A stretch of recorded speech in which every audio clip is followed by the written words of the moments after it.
Mesdames et messieurs, bonjour. D'abord, je dois m'excuser pour le décalage qu'on a eu parce que cette conférence aurait dû se tenir hier, mais compte tenu des contretemps qui ont été enregistrés, donc c'est aujourd'hui que nous sommes là. Mais je pense que le plus important, c'est d'être au rendez-vous, même si c'était un tout petit peu décalé. Je voudrais d'abord vous dire que la présence de Madagascar à ce sommet est très importante et très symbolique pour le pays. Parce qu'elle marque le retour de Madagascar dans le concert des nations. Je suis prêt à répondre à vos questions, oui. Une question pour les auditeurs de la rédaction Afrique de la Deutsche Welle, la radio-télévision internationale d'Allemagne. Monsieur le Président, vous êtes déjà exprimé sur la question de l'apaisement du climat politique à Madagascar.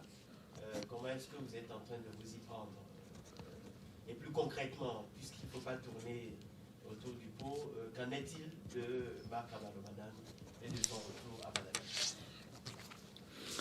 L'apaisement est un point important et comme je l'ai toujours dit, la réconciliation nationale constitue la base de ma politique.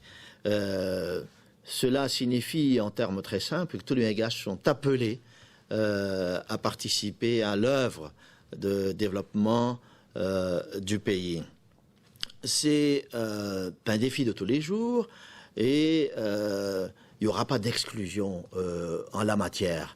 En ce qui concerne l'ancien président, j'ai même eu un contact avec lui à travers lequel je lui ai dit je sais que vous êtes patriote, vous aimez le pays, donc si vous aimez le pays, vous savez que les élections ont eu lieu, un président est là, donc laissez-nous travailler tranquillement pour développer ce pays. Et je crois que tout le monde, qu'il soit à l'extérieur du pays ou à l'intérieur du pays, peut œuvrer pour son développement. Donc il faut se concentrer aujourd'hui sur les 20 millions de Malgaches. C'est surtout la priorité à mon niveau. Concernant le climat des affaires, je peux vous dire que nous avons déjà eu une tournée au niveau de certains pays, notamment en France, par exemple, avec UbiFrance, où nous avons rencontré les opérateurs français pour les convaincre de venir à Madagascar. Nous avons aussi organisé ici, à Bruxelles, un forum économique. Nous y avons participé, à travers lequel nous avons dit que nous nous engageons à mettre en place d'abord l'état de droit. Et c'est sur la base, justement, de cet état de droit que nous allons pouvoir mettre en place un climat des affaires, un environnement des affaires qui soit propice à la venue d'investisseurs étrangers. Ça couvre plusieurs aspects, notamment l'aspect sécuritaire, l'aspect de justice, l'aspect de lutte contre la corruption, mais aussi l'aspect économique qui consiste en la mise en place d'incitation au niveau fiscal qui va permettre surtout à ces investisseurs d'avoir une visibilité en matière de rendement des investissements. Mais je pense que le plus important, c'est la stabilité. Il faut mettre en place cette stabilité, cette vision à long terme de la stabilité. C'est ça qui va permettre à tout un chacun de venir à Madagascar. La nomination du Premier ministre ne saurait tarder. Il n'est pas question aujourd'hui de faire n'importe quoi. J'ai pris le temps qu'il fallait pour négocier avec toutes les forces politiques du pays, pour les convaincre que maintenant on a besoin de stabilité, on a besoin de voir l'intérêt du pays, et tout cela dans l'esprit d'une réconciliation nationale. Donc ça ne saurait tarder. Ce qui est encourageant, c'est que ces sociétés n'ont pas entendu qu'on les contacte. Ils sont tout de suite venus. Il y a beaucoup qui sont venus et revenus. Parce que, comme vous avez dit, ils se sont retirés à cause de la crise. Ils sont retournés aujourd'hui. Moi, je les ai mis en confiance en disant nous sommes là, nous sommes prêts à travailler avec vous sur l'avenir et à mettre en place un environnement qui permettra de sécuriser votre retour ou votre venue à Madagascar. Donc rassurez-vous, ils sont là pour reprendre leurs activités. La présence de Madagascar est une contribution importante parce qu'il y a un des thèmes ici, c'est la paix et la sécurité, il y a aussi la prospérité, mais tout cela ne peut se faire que dans un climat de développement de la démocratie et de la paix.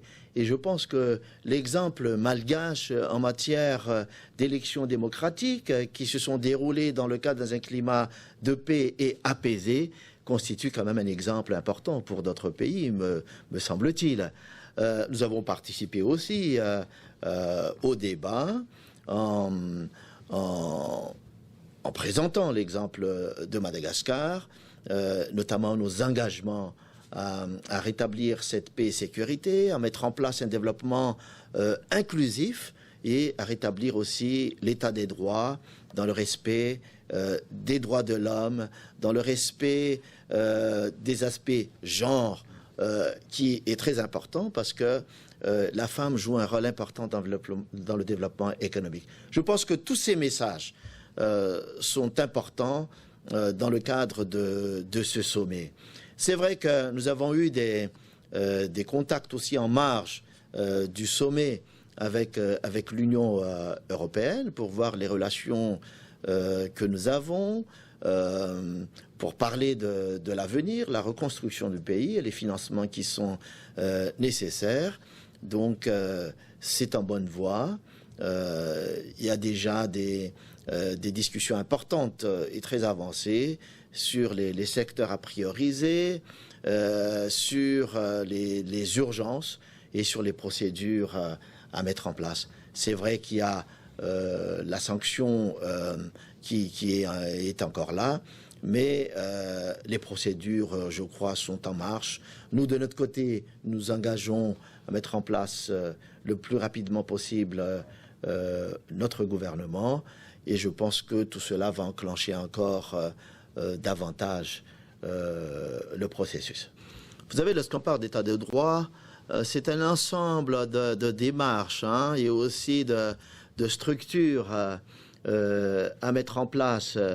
Un des volets dont j'ai parlé tout à l'heure, c'est la remise sur les rails d'une justice impartiale et équitable. Donc, à ce titre, il y a déjà des activités de formation qui seront mises en place avec le personnel de la justice à tous les niveaux, la mise en place d'un certain organisme de contrôle au niveau de la justice qui permet de réguler de manière beaucoup plus équitable les décisions qui sont rendues et les comportements de tous les agents au niveau de la justice. Ce n'est qu'un exemple. Il faut remettre aussi, sur les rails l'organisme qui gère la lutte contre la corruption. C'est un dispositif important pour asseoir un environnement sécurisé. Donc nous sommes en train de voir l'autonomie, l'indépendance de cet organisme, mais il y a aussi et surtout la remise en place de l'autorité de l'État à travers l'administration, à travers différentes institutions qui seront mises en place. Donc voilà quelques exemples, me semble-t-il, qui sont importants pour revenir à l'état de droit et notamment le respect des lois. J'avais toujours dit qu'il n'y aura pas d'impunité. Et ça, je pense que c'est un engagement fort de la part du pouvoir pour mettre en place l'état de droit. Ça devrait commencer par les dirigeants. Ben écoutez, tout sera contrôlé. Je pense que pour le développement du pays, d'abord, j'ai annoncé une politique, j'allais dire libérale, qui repose sur une intervention active avec un rôle très actif du secteur privé. C'est le secteur privé qui crée de la valeur ajoutée. C'est le secteur privé qui va créer des emplois. Donc il est tout à fait normal que j'accorde une place importante à ce secteur privé. C'est lui aussi qui va financer en grande partie ce développement.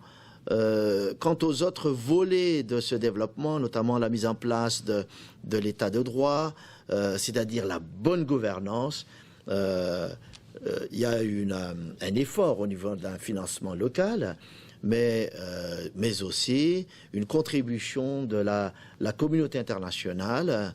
On a demandé par exemple à nos bailleurs, notamment l'Union européenne, d'inscrire dans les projets à financer le volet bonne gouvernance qui couvre tous ces aspects que j'ai mentionnés tout à l'heure.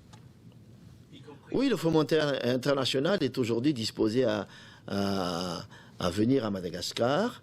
Il a déjà annoncé il y a 3 semaines déjà le retour du Fonds monétaire international à Madagascar. Donc on est dans la normalité de nos relations avec le Fonds monétaire international aujourd'hui.